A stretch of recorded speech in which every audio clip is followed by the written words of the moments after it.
월스트리트 모닝 브리핑 함께하고 있습니다. 오늘 글로벌 인터뷰는 메리츠증권 권동우 부장과 함께하도록 할게요. 어서 오세요. 네, 안녕하세요. 네, 오랜만에 뵙습니다. 지금 오늘 보니까 혼란스러운 시장을 어떻게 대처할까를 주제로 가지고 오셨는데 안 그래도 이제 혼란스러워가지고 우리 권 부장님은 이 혼란스러운 시기에 어떻게 좀 포트를 조정을 많이 뭐 하셨나, 좀 파셨나, 혹은 더 사셨나 궁금하더라고요. 네, 뭐 이미 이제 지난 얘기니까 네. 좀 뭐 말씀을 드리자면 네, 저는 네. 한 달 전에 이미 빅테크랑 AI 반도체 종목들은 다 비워놨어요. 비워놨다고요? 네, 거의 전량 비워놓은 지금 상황이고. 정말요? 네, 그게 이제 지난주까지 업데이트로 그냥 말씀을 드리겠습니다. 네네네. 왜냐하면 또 달라질 수 있으니까 네. 이번 주에 뭐 아무래도 뭐 사실 오늘 내용이랑 좀 약간 연관된 내용이기는 한데 중소형주 쪽으로 확실히 이제 자금이 몰리는 게 예전이랑 좀 분위기가 좀 다른 것 같아요. 오. 그래서 그렇다고 제가 뭐 빅테크랑 뭐 AI 반도체 종목들이 모든 뭐 되게 오랫동안 뭐 안 좋아지고 막 그런 말씀을 드리는 건 아니지만 네. 지금 시장 상황이 예전에는 빅테크와 AI만 시장에서 보고 있었는데 그쵸. 이제는 빅테크와 AI도 보고 나머지도 이제 볼 수 있는 환경이 되기 때문에 투자의 이 자금이 이제 한쪽으로만 쏠리다가 이제는 약간 분산되는 그런 지금 모습을 좀 보일 가능성이 높다라는 그런 지금 분위기를 좀 감지를 해서 네. 그렇군요. 그럼 참여자 입장에서는 물론 빅테크 종목들만 사셨던 분들은 이게 약간 분산되는 것을 싫어하실 수도 있지만 네. 다른 종목 뭐 없을까? 빅테크 너무 많이 올라서 부담스러워 하셨던 분들은 기회의 장이 마련된 거나 다름없네요. 그렇죠. 뭐 기회의 장이 마련되기는 했는데 네. 이미 한번 좀 점프를 하기는 했어요. 그렇죠. 그래서 그 동안에 뭐 빅테크와 AI 종목들은 지금 쭉 내려왔고 어제 또 반도체도 꽤 많이 내려왔잖아요. 네. 뭐 그런 지금 굉장히 어떻게 보면 되게 혼란스러운 상황인데 여기서 이번 주에 이제 주요 빅테크들 실적 발표도 있고 그리고 FOMC도 있다 보니까 와 이거를 도대체 어떻게 대응해야 돼? 막 이런 좀 생각들을 하실 텐데 네. 뭐 간략하게 좀 정리해드리면서 좀 말씀드리는 시간을 갖도록 하겠습니다. 네. 제가 말씀드리기 전에 테슬라 관련해 가지고 먼저 좀 간단하게 좀 먼저 말씀을 좀 드리고 가야 될 것 같아요. 네. 워낙 이제 뭐 많은 분들이 뭐 너무 많이 물어보셔가지고 제가 두 번이나 이제 방송을 이제 했는데 네. 결론적으로 봤을 때, 결과적으로 봤을 때 실적이 그렇게 좋게 나오지 않았어요. 그래서 전 되게 좀 많이 아쉬웠는데 뭐가 좀 약간 추정해서 틀렸을까 좀 생각을 해보면 우선 EPS가 예상해서 하회했는데 해고로 인한 일회성 비용이 생각보다 꽤 높게 나왔습니다. 이게 거의 6억 달러 정도 나왔는데 네. 사실은 이거를 제외하고 보면 예상을 상회해요. 그러니까 이게 지금 일회성 비용인데 단기 비용이다. 맞아요. 이거 완전 그냥 한 번 원타임으로 나오는 비용이기 그렇죠. 때문에 이게 뭐 어느 정도는 나올 거라고 생각했는데 6억 달러나 나올 거라고는 생각을 못 했거든요. 근데 어쨌든 꽤 많이 나오면서 EPS가 예상을 하회를 했고 네. 두 번째는 GP 마진 반등 실패했어요. 정확히 말하자면 전체 GP 마진은 반등을 했는데 차량 GP 마진이 반등을 못했습니다. 제가 나와가지고 말씀을 드릴 때 GP 마진이 실제 테슬라 주가와 거의 연동돼 가지고 움직인다고 그때 말씀을 드렸어요. 네. 그래서 GP 마진을 꼭 봐야 된다라고 말씀을 드렸는데 예전에는 어차피 매출에서 자동차가 차지하는 비중이 높았기 때문에 전체 GP 마진만 봐도 됐어요. 그런데 지금은 그 전체 매출에서 그 차량이 그 차지하는 그 매출 비중이 점점 이제 줄어들고 있거든요. 그리고 나머지 에너지 부분이나 다른 쪽이 이제 늘다 보니까 이제는 조금 나눠서 봐야 되는 좀 시기가 됐습니다. 그런데 전체 GP 마진은 반등을 했는데 차량 GP 마진은 아직까지 반등의 기미를 좀 보이지를 못하고 있어요. 이 와중에 컨콜에서 일론 머스크가 뭐라고 했냐면 지금 저율로 할부 프로그램을 하고 있거든요. 뭐 APR이라고 해가지고 1.99%로 이제 저율로 이제 할부해주는데 이게 지금 3분기에도 좀 계속 될 것 같다는 코멘트를 한 거예요. 그래서 저도 이제 컨콜을 라이브로 듣다가 그러면 마진이 회복되기가 어렵겠네. 좀 그럴 수도 있겠다라는 생각이 좀 들었는데. 네. 아니나 다를까 그 코멘트를 하고 나서 더 이제 주가가 막 하락하더라고요. 실시간을 막 보면서 네. 하고 있었거든요.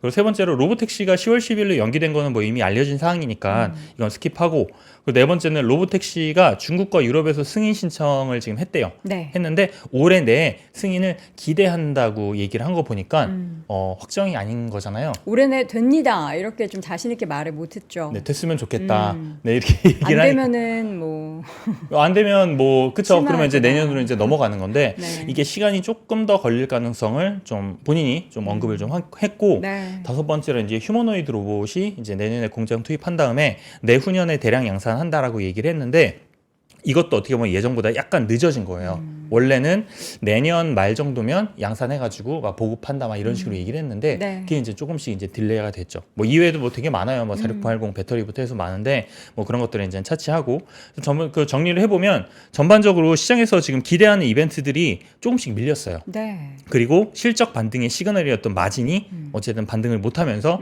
좀 주가가 그날 이제 12% 하락하고 뭐 어제는 반등을 또 했죠. 뭐 했는데 뭐 어제는 이제 아담 조나스라는 모건스탠리의 이제 차량 담당하시는 분이 이제 테슬라 이제 탑픽으로 이제 올렸는데 그 중에 이유 중에 하나가 이 이유가 있었어요. EPS 예상 하회한 거 이거 해고로 인한 일회성 비용 네. 요거 빼면 사실상 상회했다.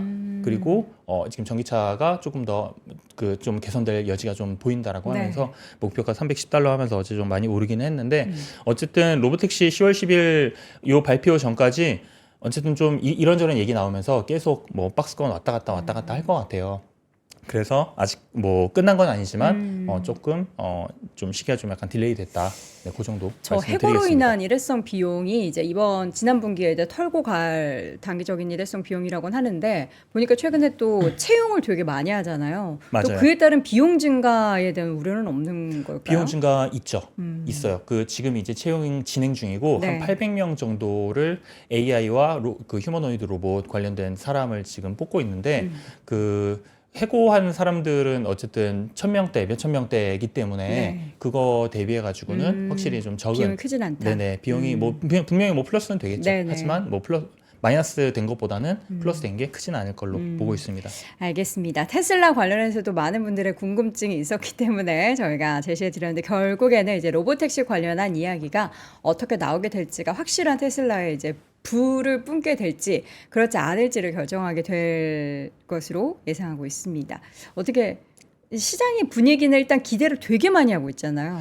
네, 기대를 많이 하고 있어요. 네. 테슬라 말씀하시는 거죠? 네. 네, 테슬라 뭐 기대를 많이 하고 있는데 우선 기대가 한풀 살짝 지금 꺾인 지금 상황이고, 한보 후퇴. 네네 한보 후퇴고 10월 10일이면 거의 한 2달 조금 더 남은 거잖아요. 사실 이 정도면 또 기다릴 수는 있습니다. 근데 그때 이제 공개한다는 거지 이게 상용화해서 돈을 벌기 시작하는 건 아니잖아요. 맞아요. 그런데 공개를 하는 것만 해도 네. 저희가 그러니까 공개하는 게 되게 중요한 게 뭐냐면 그때 그냥 이게 로보택시입니다 하고 그냥 딱 그 시제품만 하나 보여주면 이제 안 되고 그렇죠. 이거를 어떻게 할 거며 구현하고 네, 구현할 사업을 거며 어떻게 할지. 언제 어느 국가에서 할 건지를 언급을 그때 해줘야 돼요. 저번처럼 로봇 막 보여주는데 막 뒤에서 움직이게 하고 막 이런 거 하면은 진짜 안 돼요. 큰일 납니다. 너무 실망할 뒤에서 것 막 같아요. 차 끌고 막 이러면 안 돼요. 밀고 사람이. 이러면 안 됩니다. 큰일 납니다. 네. 기대해 보도록 하겠습니다. 10월까지 뭐 금방 갑니다. 예, 금방 가고요. 자, 이어서는 지금 시장의 분위기를 한번 짚어보도록 하겠습니다. 최근의 변동성은 트럼프가 만들었다 뭐 이런 얘기도 있었는데 부장님은 뭐 어떻게 다른 시그널을 보시고 한 달 전에 미리 좀 종목들을 정리하신 건지. 네, 그 트럼프가 분위기를 바꾼 것도 있지만 네. 그 전에 분위기를 확실히 바꾼 게 있었죠. CPI. CPI. 발표였습니다. 예, 그러니까 7월 10일인가요? 11일인가요? 그때 이제 발표한 CPI가 처음으로 MOM으로 마이너스가 나왔어요. 이 그림을 보시면 2020년도 이 코로나 때 이후로 처음으로 마이너스였어요. 이렇게 나오면서 지금까지 중소형주가 한번 급등을 했던 적이 몇 번 있었거든요. 특히 뭐 작년 뭐 말 같은 경우는 뭐 올해 금리 인하 6번, 7번 한다고 막 얘기하면서 중소형주가 엄청나게 막 많이 올랐단 말이에요. 근데 결국 그런 것들이 다 금리 이제 인하할 거야 하면서 물가가 조금 낮게 나오면 금리 인하에 대한 기대감이 높아지면서 중소형주가 오르고 네. 이거를 지금 몇 번을 반복하다가 오르고 내리고를 반복하다가 이번에는 진짜 같다는 생각을 이제 투자자들이 한 것 같아요.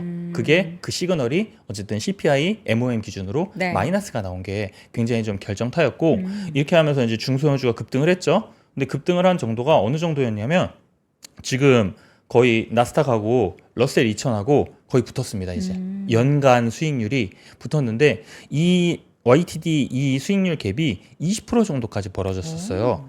이게 러셀 같은 경우는 올해 사실 하나도 못 올랐죠. 못 오른 상황에서 나스닥만 이제 달리다 보니까 거의 갭이 지금 20%나 벌어졌는데 네. 요때 딱 그 CPI 마이너스 나온 다음부터 이제 완전히 지금 상황이 정반대로 딱 바뀌었습니다. 거의 붙었네요. 네, 완전 붙었어요. 어제 러셀이 조금 더 빠졌거든요. 네. 그래서 지금 1%보다는 좀 더 벌어졌어요. 2.몇% 정도 벌어졌는데 그래도 어쨌든 거의 지금 붙은 상황이니까 네. 시장에서는 좀 약간 우려도 많이 하고 있는 것 같아요. 왜냐하면 뭐 사람들이 다 뭐 빅테크나 대형 종목에서 돈을 빼가지고 러셀 중소형 종목으로 다 갈 수가 없잖아요. 그렇죠. 그러면 이제 일부는 남겨둬야 되는데 지금 계속 빠지고 있으니까 그런 거에 대한 이제 불안감이 있고 특히나 이제 뭐 한국에서 투자하시는 분들 같은 경우는 큰 종목, 대형 종목, 뭐 상반기 주도주, 엔비디아, 뭐 반도체 이런 종목들만 많이 갖고 있을 확률이 높은데 이 종목들이 지금 거의 한 달 가까이 지금 계속 빠지고 있는 거예요. 네. 네, 그러다 보니까 좀 많은 고민이 좀 있으실 것 같아요. 근데 또 재밌는 게 뭐냐면 네. 이렇게 많이 빠졌다고 생각을 하지만 음. 치수 하락은 세 개 섹터가 주도를 하고 있습니다. 그 세 개 섹터는 뭘까요? IT, 경기소비재, 커뮤니케이션. 그동안 올랐던 섹터가 맞습니다. 빠진 거다. 네, 네. 경기소비재랑 커뮤니케이션에 빅테크 있고. 지금 다른 건 다 위에 붙어 있어요. 네, 위에 다 올랐어요. 이렇게, 다 예. 플러스예요. 이게 그 기간이 언제냐면 7월 10일이니까 딱 그 CPI 발표할 네. 때 그때부터 시작해서 지난주 금요일까지 봤을 때 굉장히 이제 차별화가 이제 어마어마하게 나타난 거죠. 그러네요. 그래서 이게 원래는 시장이 정말 안 좋으면 대부분의 섹터가 다 빠지고 뭐 유틸리티나 필수 소비재 정도만 이제 버티는데 이번에는 좀 분위기가 달랐어요. 상반기 때 많이 오른 종목들이 빠지고 섹터들이 빠지고 나머지 종목들이 오른 거죠. 네. 여기서 자금 나왔고 위로 간 거예요. 그러면 이런 지금 상황이면 시장이 생각보다 나쁘지는 않은 겁니다. 정말 나빴으면 정말 네. 다 빠졌어야 그렇죠. 됐어요. 그렇기 때문에 그냥 이게 지금 섹터 로테이션이 조금 돌아가고 있는 지금 상황이구나. 그 정도로 지금 그 투자자분들이 좀 생각을 하시는 게 좀 좋을 것 같아요. 네. 그리고 더 고무적이었던 거는 지난주 금요일 날 PC가 발표가 됐거든요. 근데 PC는 사실 뭐 제가 막 그렇게 자주 보진 않아요. 연주는 이거 더 중시하는데 왜 자주 안 보세요? 왜냐하면 생각보다 물론 보죠. 물론 보는데 네. 그렇게 말씀하시니까 할 말이 없네요. 네. 그런데 생각보다 시장에 주가의 영향이 그렇게 크지가 않아요. 이미 CPI로 우리가 알았기 때문에 네, 뭐 그런 것도 있어요. 그런 것도 있고 지금까지 연준만 중요시 CPI 나올 때는 네. 되게 뭐 주가에 이제 영향이 이제 커가지고 왔다 갔다 네네. 위로 왔다 갔다 하는데 PC는 별로 그냥 스무스하게 넘어가더라고요. 근데 이번에는 좀 제가 좀 지켜보고 있었거든요. 네. 왜냐하면 CPI도 마이너스가 나오고 어. PC까지 만약에 마이너스가 나오면 네. 이거는 정말 금리나 강력한 시그널이고 네. 중소형주로 돈이 엄청 몰리겠구나라고 했는데 네. 마이너스는 안 나왔어요. 마이너스는 안 나오고 그냥 예상 수준으로 부합을 했는데 부합하자마자 어떤 어떤 지수가 제일 많이 올랐냐면 이거 지난주 러셀. 금요일이거든요. 러셀이에요. 다우도 많이 오르긴 했는데 이건 노이즈가 좀 껴 있습니다. 네. 그날 3M 실적 아, 발표했잖아요. 3M이 다우존스에서 차지하는 비중이 한 2% 가까이 되거든요. 근데 20몇 프로 올랐잖아요. 맞아요. 그러니까 0.4% 이상 빼줘야 돼요. 네. 그러면 0.4% 빼면 한 1.2% 되잖아요. 네. 1.2, 1.1, 1%면 그냥 다 비슷하게 올랐는데 네. 러셀이 이제 가장 많이 오른 거죠. 근데 원래는 많이 빠진 빅테크랑 AI 뭐 반도체 이런 종목으로 사실은 자금이 좀 더 많이 갔어야 됐는데 네. 생각보다 많이 안 갔어요. 네, 많이 안 가고 러셀로 이제 많이 몰렸던 겁니다. 그래서 지금 시장에서는 확실히 저는 딱 그렇게 하반기 쓰임을 그렇게 좀 생각을 하고 있어요. 상반기는 AI와 빅테크만 투자를 할 수밖에 없었다면 네. 지금은 AI와 빅테크도 투자하고 다른 데에도 투자하니까 자금이 확실히 이제 분산이 될 가능성이 네. 높은 거고 그 중에서 러셀이나 그동안 못 올랐던 사실 다우도 많이 못 오르는 종목들 많거든요. 그렇죠. 그런 종목들의 이제 키 맞추기가 좀 진행되고 있는 게 아닌가 그렇게 생각을 하고 있습니다. 네. 금요일 날 나스닥 반등이 기술적인 반등이 가능성이 크다. 그러니까 단기적으로 빠졌기 때문에 그냥 자연스럽게 되돌림 정도다. 그러니까 크게 뭐 방향성을 다시 한번 강하게 드라이브를 거는 그런 시그널은 아니었다로 보셨던 거군요. 네, 맞습니다. 나스닥 반등도 하긴 했지만 그렇게 네. 시원하게 반등하지도 못했고, 뭐 사실 뭐 어제도 마찬가지였잖아요. 이게 기술적인 반등으로 보고 있는 게, 이게 S&P 500의 IT 요 맥스 드로우다운이거든요. 그 고점 대비해가지고 빠진 정도를 이게 나타내는 건데, 거의 10% 정도 빠졌어요. 굉장히 단기적으로. 네. 그런데 이 정도가 어느 정도냐면 2023년, 2024년 통틀어 가지고 거의 맥스 수준까지 지금 빠진 겁니다. 네. 그러다 보니까 이제 기술적으로 한번 좀 반등을 이제 했던 거고, 뭐 금요일 날 이제 반등하고 월요일에도 이제 반등을 하기는 했는데 네. 그렇게 뭐 세게 하지는 못했죠. 뭐 알파벳 정도만 좀 올랐던 것 같아요. 그것도 애플 그 학습하는데 뭐 구글 TPU 사용한다고 해가지고 그쵸. 네, 그러면서 이제 올랐던 것 같은데 결국에는 전 뭐 올해 그러니까 이번 주 실적이 이제 전 굉장히 좀 중요하다고 보고 있어요. 뭐 당연한 얘기지만 네. 근데 문제가 뭐냐면 주요 기업 실적 발표를 앞두고 멀티플이 굉장히 지금 높습니다. 이게 지금 S&P 500의 12개월 포워드 PER인데 되게 높아요. 네. 이것도 지금 최근에 하락을 해가지고 여기 이렇게 쭉 밑으로 내려왔잖아요. 네. 주가 하락해가지고 지금 이 정도 지금 내려온 거고 이거를 감안하더라도 이때가 코로나 때거든요. 코로나 때 수준 정도까지 지금 올라온 상황이에요. 그러니까 시장에서는 뭔가 지금 기대감이 지금 굉장히 크고 그 기대감을 지금 다 땡겨갖고 주가를 끌어올린 상황에서 실적 발표를 앞두고 있는 거죠. 그렇죠. 근데 시장이 뭐 바보가 아닌 게 이유가 다 있습니다. EPS가 본격적으로 계속 높아질 거를 예상해서 지금 PER을 미리 좀 땡긴 게 있어요. 보시면 이게 24년 1분기 때부터 2분기, 3분기, 4분기에서 계속 올라요. 네. 이때 잠깐 쉬고 또 올라요. 이게 2023년, 2022년, 2023년 같은 경우는 계속 박스권이었어요. 박스권이었는데 이제는 계속 오릅니다. 그러다 보니까 이거에 대한 이제 기대감을 시장에서 이제 뭐 미리 선반영을 한 거고 그 선반영이 이제 PER을 거의 뭐 최고 수준까지 지금 올린 지금 상황이라고 그렇게 지금 보고 있어요. 네. 그래서 결국에 뭐 제일 중요한 건 뭐 빅테크는 이제 실적인데 네. 실적 중에서도 이제 AI 관련된 그렇죠. 이제 실적인데 뭐 이제 뭐 제가 앞에서도 이제 말씀드렸던 것처럼 이제 기대감이 지금 굉장히 너무 높아요. 맞아요. 너무 높은 상황에서 뭐 저는 제일 우려가 됐던 게 이거였거든요. 제가 막 뭐 한 달 전에 막 뭐 비우고 막 이렇게 말씀을 드렸는데 그 이유가 캐펙스 대비해서 매출과 이익 성장이 더디면 사실은 이게 너희들 돈 언제 벌? AI로 돈 언제 벌려? 글쎄요. 뭐 이래버리면 이제 큰일 나는 거죠. 그러니까 지금까지 실적 발표 내용을 봤을 때 사실 AI로 돈 못 벌 줄 알았는데 돈 좀 버네? 우와, 벌기 벌써 벌어? 이랬는데 이제는 그게 비용이 너무나 높아졌는데 돈 버는 거는 너무 이제 각도가 이제 맞아요. 가파르지 않으니까 너네 비용 지금 너무 많이 쓰는데 이거 돈 너무 빨리 못 버는 거 아니야? 쪽으로 이제 옮겨간 거죠. 맞아요. 네, 그게 저는 가장 우려가 되고 있어요. 물론 저는 네. 그렇게 생각을 해요. AI는 메가 트렌드고 네. 전 세계의 모든 가장 큰 기업들이 지금 다 참전할 정도로 이거는 과잉 투자가 될 수밖에 없고 버블로 갈 수밖에 없는 지금 환경인 거를 본인들도 지금 다 알고 있는데도 불구하고 지금 하고 있는 거거든요. 그쵸. 왜냐하면 이거 뒤처지면 끝나니까. 그렇기 때문에 지금 하고 있는데 그래서 혹시라도 매출과 이익이 조금 늦게 나오더라도 투자를 좀 열심히 하겠습니다라고 네. 하는 거 저는 기업 입장에서는 되게 이해를 하는데 투자자들이 지금 계속 기다리고 있잖아요. 그렇죠. 그리고 특히 이제 구글 같은 경우가 지난주에 아주 뭐 거의 쐐기를 박았죠. 뭐 과소 투자보다 과잉 투자가 더 낫다라는 얘기를 했는데 그게 지금 딱 제가 우려했던 이 얘기예요. 캐펙스가 캐펙스 대비해 가지고 매출과 이익 성장이 더디면 어떡할까 이건데 이거를 우리가 이미 1분기 때 메타 실적을 보면서 확인을 한번 했었죠. 네. 메타가 그때 저기 캐펙스 엄청 투자할 건데 그만큼 매출 조금 더디게 나올 수 있어라고 해가지고 그때 막 20% 빠졌는데 네. 다들 이제 메타버스 2탄 또 생각을 한 거죠. 그쵸. 와 이거 투자 엄청 많이 하는데 돈 언제 벌어? 큰일 났네 이렇게 했는데 그때는 메타한테만 적용을 했는데 이번에는 그래도 꽤 많은 기업들한테 적용할 가능성이 좀 높지 않을까 그렇게 좀 생각을 하고 있어요. 근데 이 모든 것들은 결국에 기대감이 지금 너무 높아서 그래요. 예, 다 AI만 다 기대감을 얘기하니까. 근데 사실 네. 기업들이 만들어 놓은 기대감이잖아요. 그렇죠. 너무 막 자신 있게 얘기하고 막 부응을 시켜놓고 투자자들한테 아우 기대감 너무 높아 이렇게 얘기하면은 뭐 안 되는 거 아닌가. 그 기대감을 많이 이제 네. 붐업을 시켰고 네. 투자자들이 이제 호응을 했는데 그렇죠. 굉장히 적극적으로 호응을 했죠. 네. 될 거야 하면서 어. 했는데 좀 너무 빨리 왔나? 약간 뭐 그런 지금 생각을 이제 좀 하기 시작을 한 것 같아요.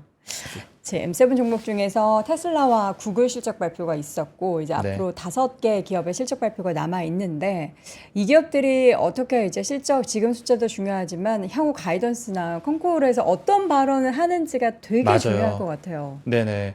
사실 뭐 알파벳 같은 경우도 실적 발표하고 주가가 또 괜찮았거든요. 근데 컨콜에서 네. 딱 그 순다르 피차이의 그 코멘트를 들으면서 갑자기 이렇게 훅훅훅훅 내려온 거예요. 네. 그래서 결국에 이제 그 가이던스도 중요하고 특히나 이제 컨콜 내용이 좀 중요한데 이번 주에 발표하는 4개 기업의 뭐 좀 약간 실적 관련해 가지고 간단하게만 좀 말씀을 드리면 네. 우선 마이크로소프트가 내일 새벽이죠. 오늘 장 끝나고 내일 새벽에 이제 실적 발표를 하는데 저는 결국에 알파벳하고 같은 질문을 받을 것 같아요.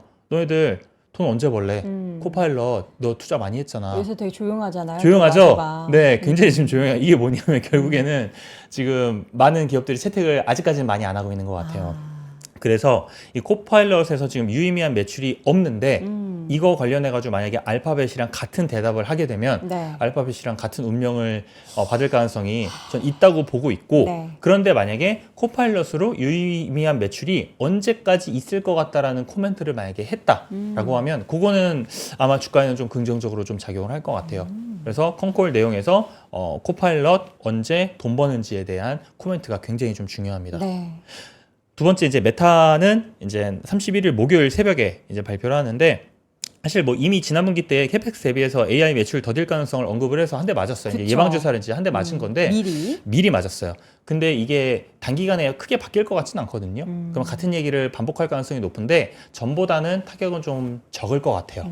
근데 사실 이미 메타는 AI로 돈을 어느 정도는 좀 벌고 있어요. 워낙 예전부터 AI GPU를 엄청나게 많이 투자를 했었고 이미 데이터 센터를 많이 구축해 놓은 상황에서 네. 이거를 그 알고리즘을 많이 이제 좀 그 활용을 해가지고 그 소비자들한테 맞춤형으로 영상이나 이제 피드를 이제 제공을 하고 그 광고주들한테도 맞춤형으로 굉장히 좀 정밀하게 이제 좀 제공을 하는데 AI를 지금 많이 쓰고 있고 그게 지금 효율이 지금 나오고 있거든요. 그렇기 때문에 메타는 그래도 마이크로소프트보다는 조금 낮지는 않나. 좀 괜찮지 않을까 네. 그렇게 좀 생각을 하고 있고 애플은 이제 8월 1일 금요일 이제 새벽에 이제 발표를 하는데 요번에 이제 애플 인텔리전스 일정 뭐 지연이 됐는데 뭐 저는 그렇게까지 큰 의미는 없을 것 같아요. 뭐 9월에서 10월 정도로 연기가 됐고 특히 뭐 개발자들한테는 이미 또 언급을 지금 한 상황이기 때문에 그쵸. 뭐 이거는 뭐 괜찮을 것 같고 시장이 지금 집중하고 있는 게 뭐냐면 아이폰에 AI 탑재하면서 온 디바이스 AI도 처음 나오는 거고 사실상 소프트웨어로 AI 소프트웨어로 뭔가 매출을 일으키려고 하는 첫 번째 좀 시도이기 때문에 유의미한 시도이기 때문에 저는 뭐 괜찮다고 보고 있어요. 특히나 이걸로 탑재로 역대급 교체 수요, 아이폰 교체 수요가 있을 거라고 지금 시장에서 생각을 하고 있기 때문에 애플 실적은 생각보다 좀 그래도 괜찮게 좀 넘어갈 가능성이 있지 않을까 네. 이렇게 생각을 하고 있고 마지막으로 아마존 같은 경우는 8월 1일 그 애플이랑 같이 발표를 하죠. 지금 AI 관련해 가지고 가장 언급이 없어요. 지금 전자상거래가 지금 전자상거래 실적이 지금 성장을 좀 주도를 하고 있거든요. 네. 그래서 AI는 약간 양념 정도로 지금 생각을 하고 있고 실제 메인 DC는 네. 전자상거래가 지금 마진이 엄청 급격하게 올라가고 있거든요. 전자상거래 돈을 잘 제대로 못 벌 거라고 생각을 했는데 네. 작년 말인가 그때부터 굉장히 지금 빠른 속도로 지금 좀 돈을 벌고 있습니다. 마진도 높아지고 있어서 네. 결국 정리를 하자면 마이크로소프트부터 약간 좀 분위기가 안 좋다가 메타 때 살짝 바닥을 잡고 애플과 아마존은 그래도 실적 발표가 주가에는 조금 긍정적으로 좀 작용하지 않을까 그렇게 좀 정리를 해드리고 싶습니다. 네. AI 관련한 이제 기업들의 실적 발표가 계속 줄줄이 이어집니다. 거기에서 우리가 어떤 것을 이제 포인트로 삼아야 될지를 잘 보시면 될 것 같고요. 이렇게 돼서 만약에 우리에게 실망감을 주고 있는 상황 속에서 계속해서 이제 금리 인하에 대한 기대감이 커지는 그 구간에서 러셀 2000 지수의 강세가 예상이 된다. 그리고 지금까지 이제 올랐고요. 네. 그럼 이게 또 우리 시청자분들 중에서는 이게 러셀 2000 상승이 좀 오래 가지는 못할 것 같아라고 보시는 분들도 계신데 본부장님은 어떻게 보세요? 이게 사실은 그래요. 이 미국의 중소형주 중에서 러셀 2000을 포함한 뭐 다른 이제 중소형주들이 주가가 많이 못 올라가는 이유가 있습니다. 중소형주 중에서 조금 괜찮다고 싶은 애들은 지금 다 인수당하고 있어요. 아, 꽤 오래 전부터. 그래요. 그러다 보니까 러셀 2000 지수에서도 빠지고 뭐 S&P 뭐 600 이런 데도 이제 스몰캡 종목들이 많이 있거든요. 거기서도 빠지고 다 그냥 그 위에 있는 대기업들이 인수합병을 하는 거예요. 그러다 보니까 남아 있는 종목들이 생각보다 돈을 잘 못 버는 네. 그런 종목들이 좀 많다 보니까 러셀 2000 지수는 결국에는 이익보다는 멀티플로 좀 움직여야 되는 그런 부분들이 좀 있습니다. 네. 왜냐하면 이익 좋은 애들은 이미 다 인수합병이 됐기 때문에 그쵸. 그런 건데 그러면 결국에는 이 멀티플을 건드릴 만한 그런 요인이 뭐가 있을까 좀 생각을 해보면 가장 큰 요인은 금리 인하죠. 금리 인하. 그래서 이 금리 인하가 이제 이번 주에 이제 FOMC 때 파월이 어떤 언급을 하는지가 이제 굉장히 중요한데 네. 사실 좀 예상하기가 사실 좀 힘들어요. 그러니까 예전에 비해서 더 힘든 게 네. 9월 달 금리 인하가 지금 거의 100%잖아요. 네. 그러면 여기에서 파월이 9월달 금리 인하에 대해서 좋게 얘기하는 게 어, 기본 베이스예요. 당연한 거죠. 당연한 거예요. 다들 그걸 기다리고 근데 있고요. 혹시나 음. 조금 안 좋게 안 좋게 얘기한다기보다 그러니까 9월 금리 인하 애매하게. 그쵸. 저희는 여전히 데이터를 보고 있습니다. 네, 라든지. 정확합니다. 맞아요. 그때 가도 데이터가 안 나오면은 금리 네. 인하 할 수 없습니다라든지 이거 거의 파월 빙의를 한 2년 넘게 그 파워 발언을 보고 있으니까 네. 어떤 말을 할지를 알게 돼요. 항상 빠져나갈 구멍을 만들어놔요. 맞아요. 파월은. 그래서 저는 이번 7월 달에 혹시나 얘기를 안 하고 8월 달에 또 잭슨홀 미팅이 있잖아요. 네. 그때 혹시 강하게 얘기할까 봐. 아, 그러면 갑자기 그 생각이 나네요. 재작년 잭슨홀 미팅이 시장에 엄청나게 영향을 많이 미쳤던 해였거든요. 재작년 네네. 2022년 맞아요. 네네. 그때 막 기억나요. 추렁추렁 난리가 났었거든요. 그 베어마켓 랠리를 쫙 하다가 네. 제가 기억나요. 왜냐하면 그때도 포트 관련해 가지고 좀 큰 변동이 있었기 때문에 네네. 쫙 오르고 정말 거의 뭐 수직으로 거의 그러니까요. 내리꽂았거든요. 네. 그런 흐름을 만들지 않아야 할 텐데 왜냐하면 최근에 또 이제 파월 의장이 여러 가지 청문회나 뭐 이런 데서 네. 발언을 할 때 되게 이제 비둘기로 갑자기 변해가지고 맞아요. 시장에서 지금 연준에서 민주당을 지원해주나 정부를 지원해주나 하는 네. 얘기까지 나올 정도였잖아요. 다르지 않을 것 같긴 한데. 네, 그래서 저도 그러니까 가장 기본적인 시나리오는 7월 달에 9월 금리 인하에 대한 기대감을 어느 정도 더 줄 것 같아요. 네.